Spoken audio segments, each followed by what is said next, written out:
Jaksa Agung Muda Pidana Khusus atau Jampitsus Kejaksaan Agung kembali menetapkan tersangka baru dalam kasus dugaan korupsi tata kelola program makan bergizi gratis di Badan Gizi Nasional atau BGN.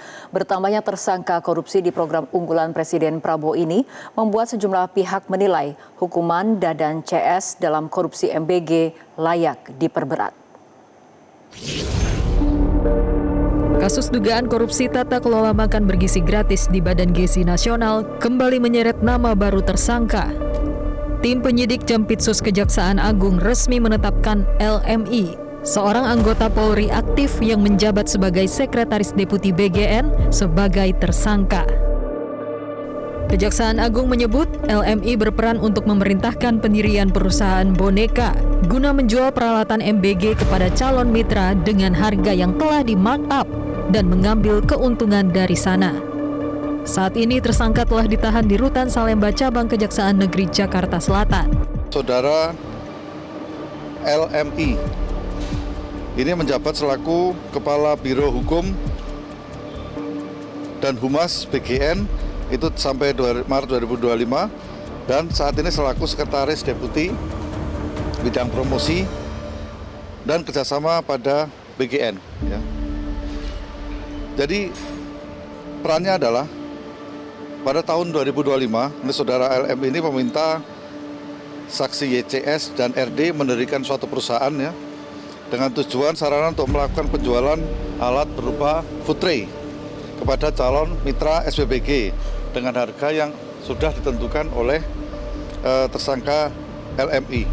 Selain oknum Polri, penyidik juga menemukan keterlibatan oknum TNI aktif berpangkat kolonel berinisial BU yang menjabat sebagai PPK dalam proses pengadaan sepeda motor di BGN. Namun untuk inisial BU, statusnya saat ini belum menjadi tersangka. Kolonel CPL BU ini adalah TNI aktif, sehingga akan kami kerjakan secara koneksitas.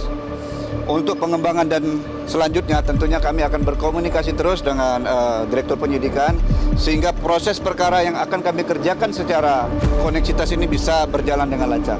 Bertambahnya tersangka korupsi di program makan bergizi gratis ini membuat sejumlah pihak menilai hukuman Dadan CS sudah layak dijerat hukuman mati. Pakar hukum pidana Abdul Fikar menyebut, berdasarkan Undang-Undang Nomor 20 Tahun 2001 tentang pemberantasan tindak pidana korupsi, hukuman mati dapat dijatuhkan apabila tindak pidana dilakukan dalam kondisi tertentu. Persoalannya apakah keadaan-keadaan itu bisa atau sekarang ini memenuhi prasyarat untuk disebutkan keadaan yang bisa dihukum mati itu. Nah, karena secara jelas tuh di Undang-Undang Korupsi ya di pasal 2A, 2B kalau nggak salah disebutkan seperti itu. Korupsi bisa dihukum mati dalam keadaan tertentu. Nah, penjelasannya keadaan tertentu itu keadaan darurat ya, keadaan yang tidak terkoordinir dengan baik gitu. Nah, ini yang persoalannya seperti itu. Apakah keadaan sekarang dianggap tidak normal gitu ya? Sehingga korupsi yang dilakukan menjadi memenuhi syarat untuk seperti usulnya Pak Mahfud itu, ya hukuman mati dan seterusnya gitu. Saat ini total sudah ada 7 tersangka yang telah ditetapkan oleh Kejaksaan Agung, baik dari internal BGN maupun dari pihak swasta. Mereka antara lain mantan Kepala BGN Dadan Hindayana, 2 mantan Wakil Kepala BGN Sony Sonjaya dan Ludwig Pusung.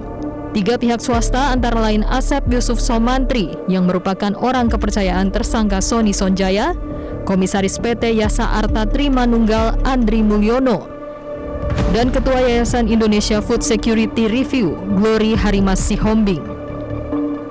Dan yang terakhir yakni Sekretaris Deputi Bidang Promosi dan Kerjasama BGN Brigadir Jenderal Polisi Lalu Muhammad Iwan Mahardan.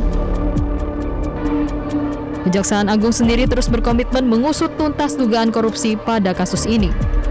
Tim Liputan Metro TV. Jelajahi cara baru mendapatkan informasi. Download Metro TV Extend sekarang.